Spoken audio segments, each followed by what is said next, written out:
Hey y'all, it's Tobin. I want to show you how I make maps for this game. It's going to be fairly fast, there's a lot of steps, but I'd love to share and break it down as I can.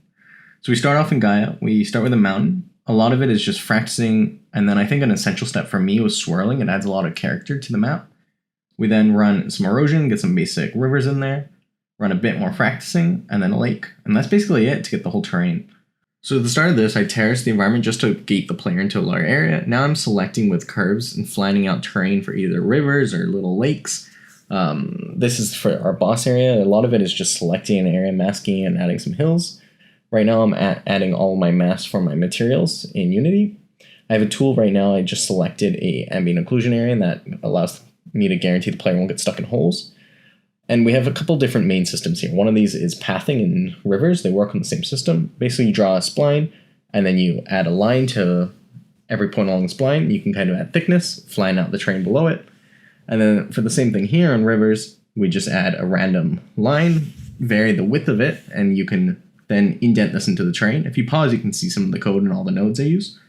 And I'm instancing along the curve, so I just take that same center line for the pathing, and I instance fences, I instance lampposts, signs along the way, and all of the trees, and we can kind of see as I go, I can take my river, I can take the edge of the river, and that's now a scatter zone, and you can use this to make sure the river flows around those objects. I'm instancing big rocks, and those rocks effectively cut out of the mask, say don't place grass under me to be efficient.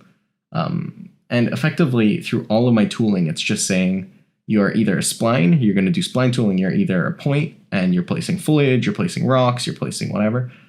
And through Houdini engine, you just put these in through multiple output nodes, as I just showed right at the end there.